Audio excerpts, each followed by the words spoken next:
ನಾವು ರನ್ನ ಬೆಳಗ್ಗೆ ಹೋಗ್ತೀವಿ ಶರಣ ಸುದ್ದಿ ಅಲ್ಲಿ ಪಂಚಪೀಠ ಇದ್ದಾರೆ, ಜೊತೆಗೆ ಆನಂದ ಗುರುಜಿಯವರು ಬರ್ತಾ ಇದ್ದಾರೆ. ನಾವು ಅಮರೇಶ್ವರ ಸುಕ್ಷೇತ್ರ ಅಮರೇಶ್ವರ ಮತ್ತು ಲೊಟಗೇರಿ ಮಠದಿಂದ ಹೊಂತೀವಿ. ಏನಪ್ಪ ತಮ್ಮ ಅಭಿಪ್ರಾಯ ಜಗತ್ತಿನ ಬಗ್ಗೆನ? ಜಗತ್ತೇನಪ್ಪ ಭಾಳ ವಿಚಿತ್ರವಾದ. ನಿಮ್ಮ ನಾಲಿಗೆ ಹೆಂಗದ ಹಂಗೆ ಜಗತ್ತೈತೆ. ಹಿಂದೆ ಪ್ರಯಾಗರಾಜದಲ್ಲಿ ದೊಡ್ಡ ಕಾರ್ಯಕ್ರಮವನ್ನು ಮಾಡಿದರು. ಅಲ್ಲಿ ಕೋಟಿ ಕೋಟಿ ಜನಗಳಿದ್ದರು. ಅದರ ಮಧ್ಯದಲ್ಲಿ 6 ಲಕ್ಷ ಜನಗಳು ಕಾವಿ ಧರಿಸಿದಂಥ ಸ್ವಾಮಿಗಳಿದ್ದರು. ಸತ್ಪುರುಷರು, ಸಾಧುರು, ಸಂತರು, ಮಹಾತ್ಮರು, ಸನ್ಯಾಸಿಗಳು ಇದ್ದರು.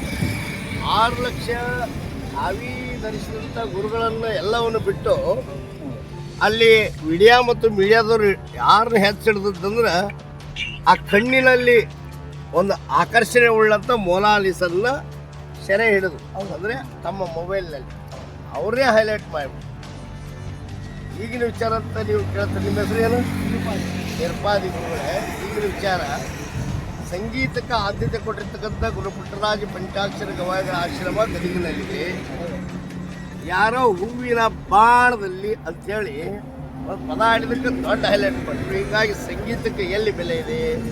ಜಂಗಮ ಆರಾಧಕರಿಗೆ ಮತ್ತು ಕಾವಿ ಧರಿಸಿದವ್ರಿಗೆ ಎಲ್ಲಿ ಬೆಲೆ ಇದೆ? ಹಿಂಗಾದ್ರೆ ಅದಕ್ಕೆ ಗುರು ಲಿಂಗ ಜಂಗಮರನ್ನ ಪೂಜೆ ಮಾಡ್ಕೊತವ್ರಿ, ನಿಮ್ಗೆ ಒಳ್ಳೇದಾಗ್ತದ. ಒಳ್ಳೇದಲ್ಲಿ ಎಲ್ಲರಿಗೂ. ಗುರುಮೂರ್ತಿ ಮಹಾಸ್ವಾಮೀಜಿ ಕಿ, ಲೊಟಗೇರಿ ಅಪ್ಪಗೌಡ ಮಹಾರಾಜ್ ಕಿ, ಜಗದ್ಗುರು ಪಂಚಾಚಾರ್ಯ ಮಹಾರಾಜ್ ಕಿ.